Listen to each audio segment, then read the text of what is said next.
In Morocco, a girl committed suicide after she was forced to marry her rapist. A 16-year-old Moroccan girl has committed suicide after a judge ordered her to marry her rapist, according to Moroccan media reports. Last year, Amina's parents filed charges against their daughter's rapist, a man 10 years older than her.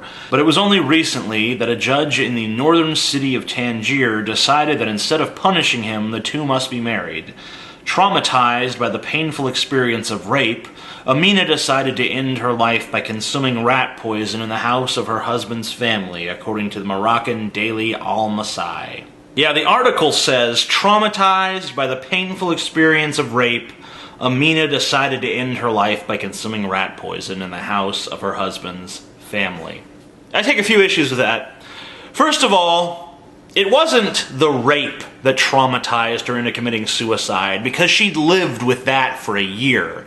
What traumatized her to the point of committing suicide was being forced into a domestic situation, a permanent domestic situation, with the man who raped her. And by the way, don't call him her fucking husband. She had no fucking choice in the matter. She was sentenced to marriage. That is not a real marriage when you're told that you're going to marry somebody.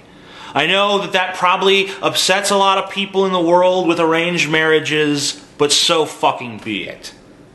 It's not a marriage unless you choose it for yourself. If someone else chooses it for you, it's basically just subjugation.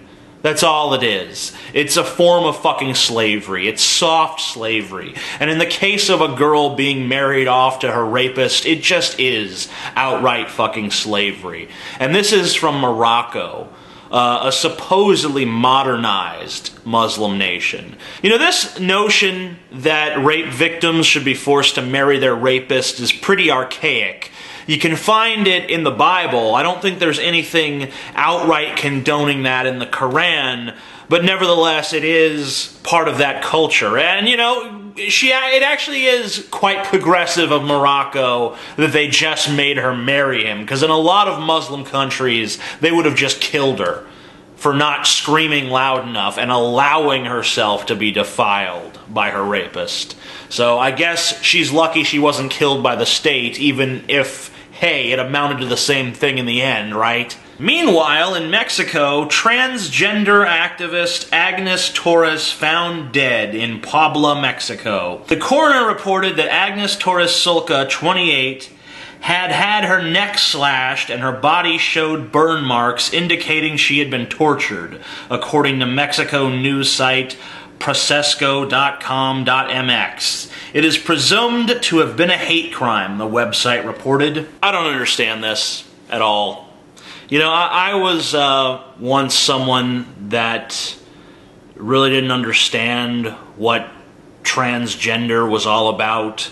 I made fun of them and I mocked them, and it's probably one of the things I've done in my life that I feel the most disgusted with myself about, once I actually realized who these people were and how they felt. But I never in a million years could see myself, even at my most ignorant, harming another person over this. And not just harming them, but just brutally torturing and murdering them simply for being different than me. And then, in America, black teenager killed by white man on February 26th. No charges have been filed.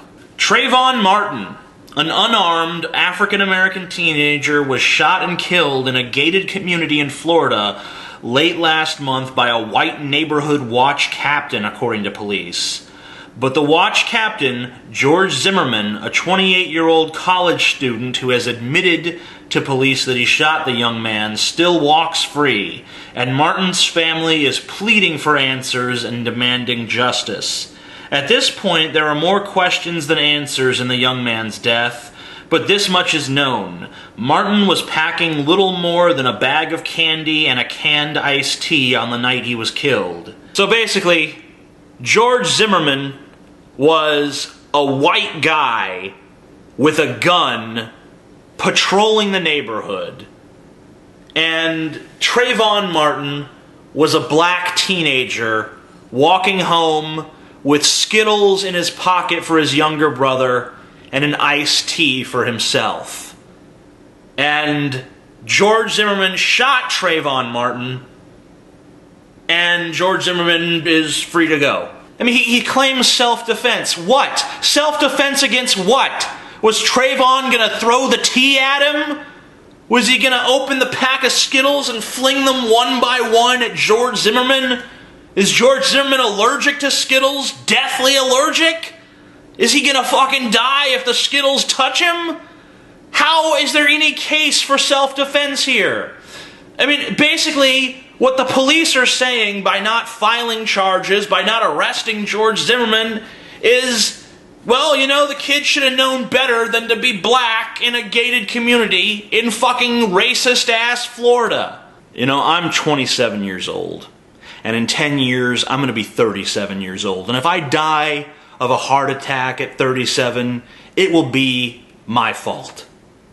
Because I didn't eat right, and I didn't exercise, and I knew the risks, and I took them.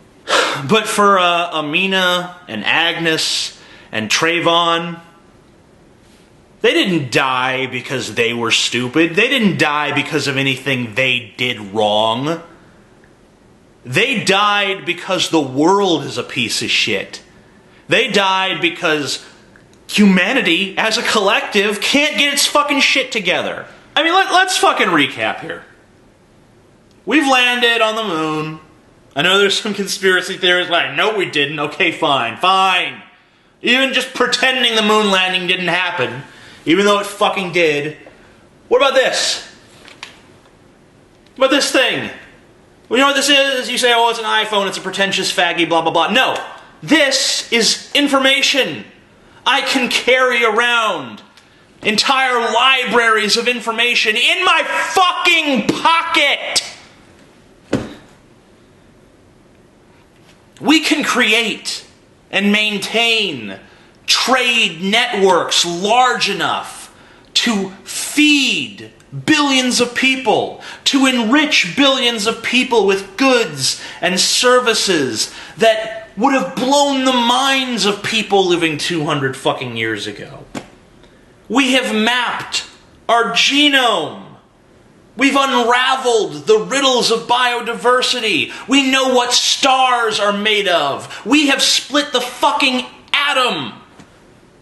And yet, we're still shooting black teenagers. We're still slashing the throats of people who challenge our preconceptions about gender. We're still forcing teenage girls to marry their rapists. Something is wrong, folks. Something is very fucking wrong. And the older I get, the more aware of it I become.